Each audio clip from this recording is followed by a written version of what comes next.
sauce deserves a great protein. So we're going to saute chicken breast. Chef Lopez here. Right now, what we have here is a chicken breast. This chicken breast was allowed to air dry in the refrigerator for 1 day. That is why you see the skin a little bit dry. But this is actually good.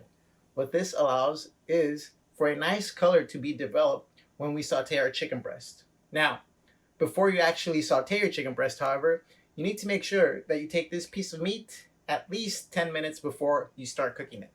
That allows the chicken to come to room temperature.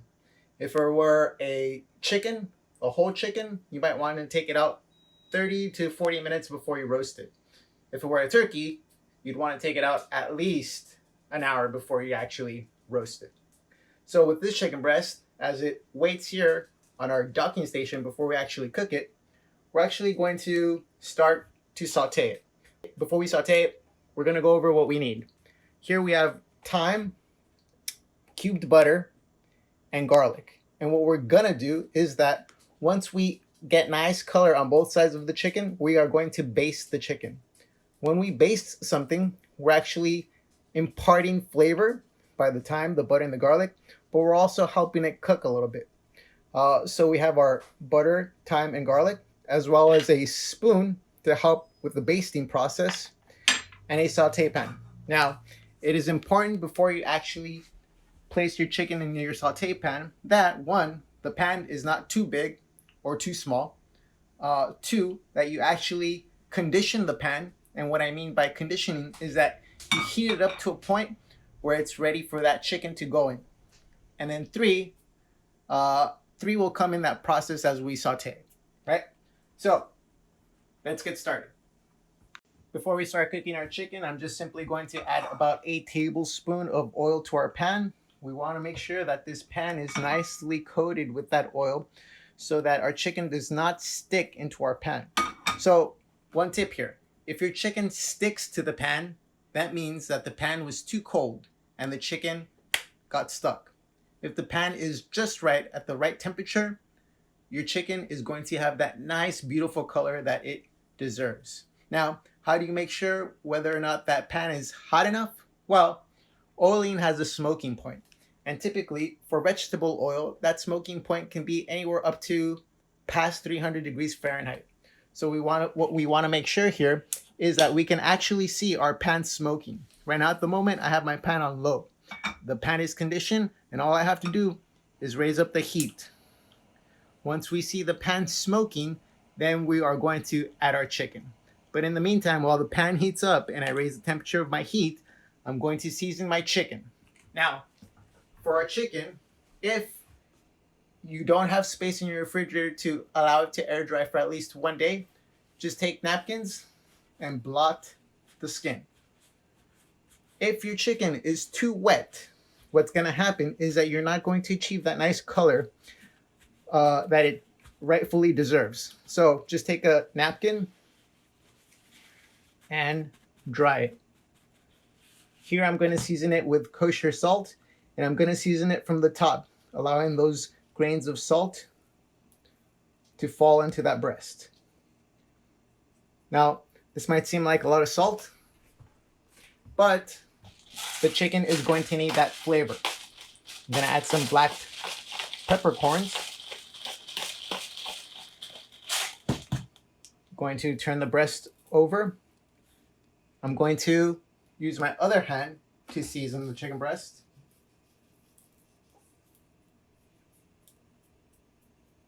And then we're ready to hit the pan. Now, I did mention that you have to wait till the oil is nice and smoking. And in a second, you'll see that smoke. Just wait until that pan is smoking. If you allow that pan to smoke past a few minutes, what's going to end up happening is that oil is going to start to catch on fire. So you do want to be careful how long you let it smoke. But now you can see that the pan is actually starting to smoke. That means that the oil is right around 300 plus degrees Fahrenheit, and our chicken is ready to go into that pan. So what we're going to do is we're going to place our chicken skin side down. But before I place it down, I'm just going to lower the heat of my pan just a bit, tilt my pan. And the reason why I'm tilting that pan is because I don't want that oil to splash me in my arms. So by tilting the pan, I'm actually protecting myself. And place the chicken skin side down. Bring the pan back down. And then raise the heat just a little bit more. Now, if you continue to cook it at high heat, what is going to end up happening is that the chicken is going to get some darker spots here and there. So you do want to make sure that you can control the heat. If you do feel a little bit splash of that oil, just be careful. It does tend to splash a little bit, but had this chicken breast not been dried, that splash would have been far worse. We're going to allow it to cook on the skin side for 3 minutes. After those 3 minutes, we're going to flip it and allow it to cook on the other side for 3 minutes. And then we'll proceed with our basting.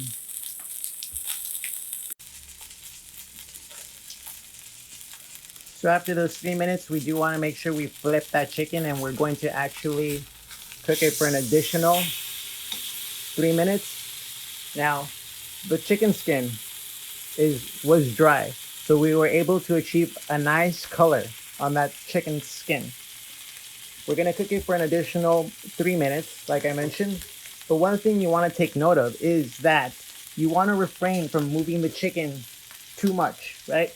You don't want to keep moving the chicken back and forth. You only need to move it at best maybe 4 times, if not less.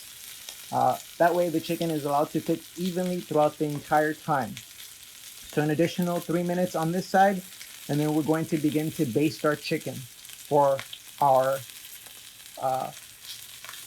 sauce and everything to come together. So now that our chicken has been cooking on the other side for 3 minutes, what we're going to do now is we're going to start the basting process. And for that, we're going to start off by smashing our garlic with our palm of our hand.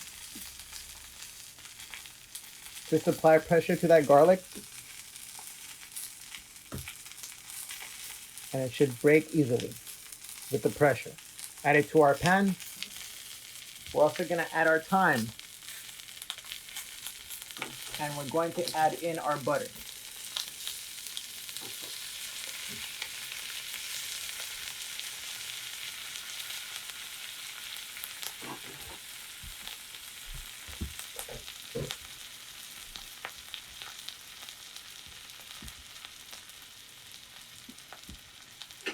We're going to allow that butter to melt for a couple of seconds, and then we'll proceed with basting.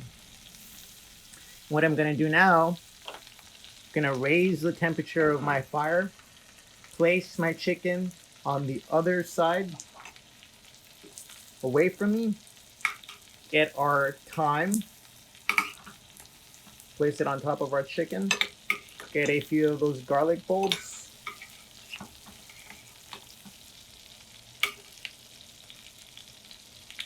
and then we are going to start to baste.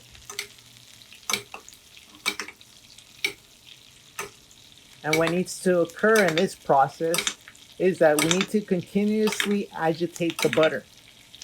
If we do not continuously agitate the butter, what is going to end up happening is that the butter will start to burn. So by agitating it, by moving it around, we're actually we're preventing the butter from burning. So continuing to baste. And a chicken breast of this size is typically going to take roughly around 4 to 5 minutes of basting. But to be more precise, we want to make sure that the chicken breast reaches an internal temperature of 165 degrees Fahrenheit. Once it has reached 165 degrees, we can take it out and let it rest.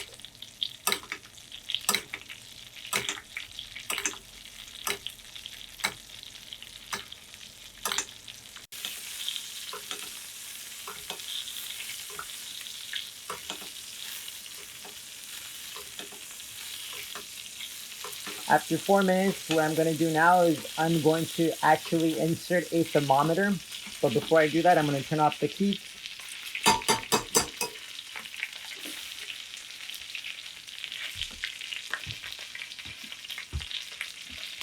And I'm going to insert it in the thickest part of the breast.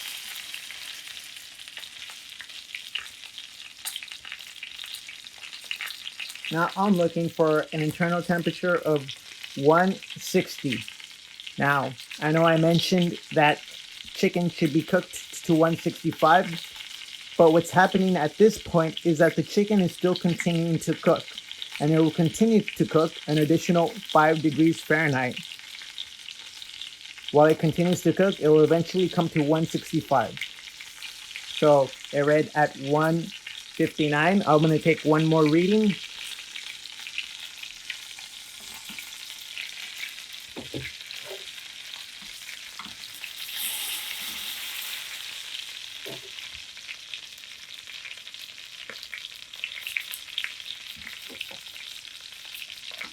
We are at 161. At this point, what I'm going to do is I'm going to take the chicken breast with garlic and thyme off of the pan and allow it to rest in my cutting board for an additional 5 minutes before I actually cut into that breast. By allowing it to rest, but what is happening is that the juices within the chicken breast are redistributing within the entire breast. And so then we get a nice, moist chicken breast.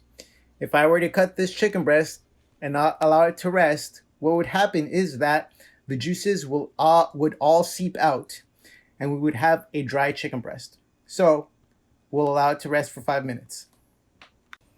Nice sauce for our nice chicken here. Our velouté is coming to a simmer.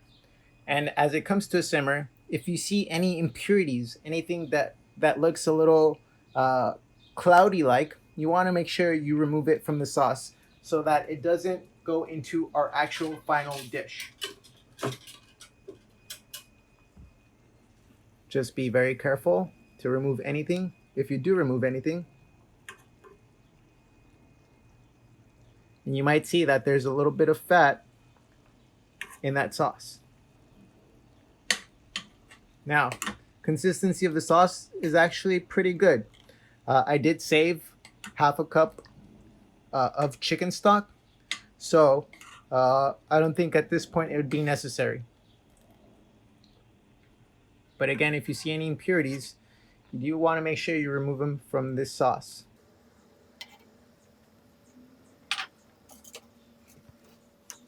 Now from this sauce, what you can do, if you would like, is add rosemary or thyme or even sage to give it a nice flavor.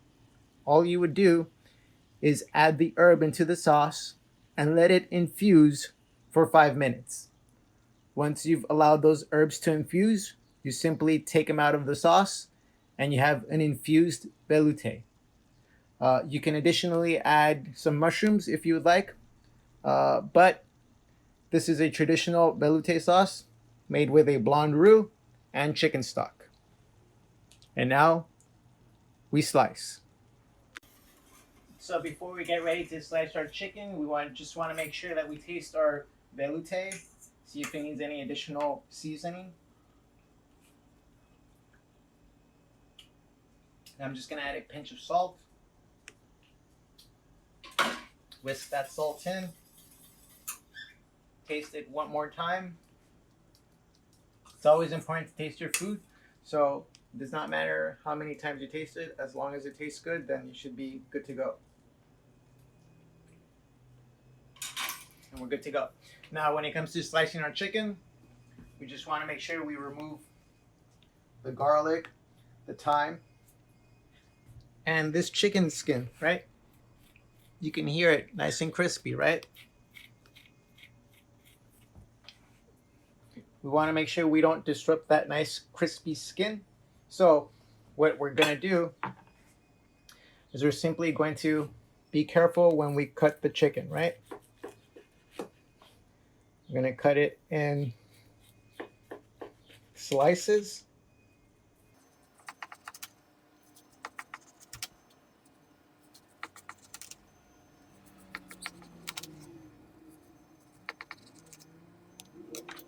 Now what we're going to do is we're going to simply bring it onto our plate.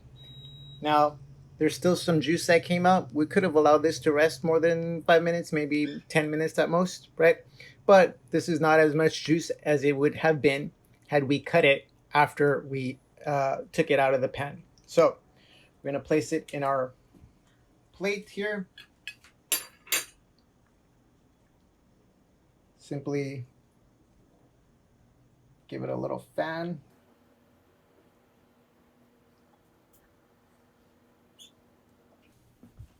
And then what we're going to do is we're going to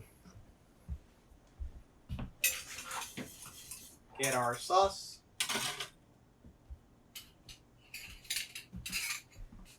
And pour our sauce next to our chicken.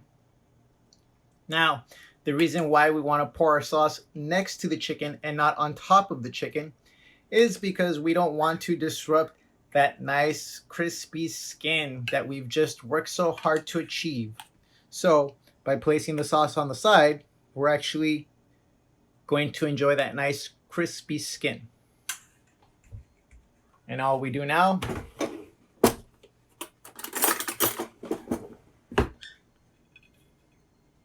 is enjoy.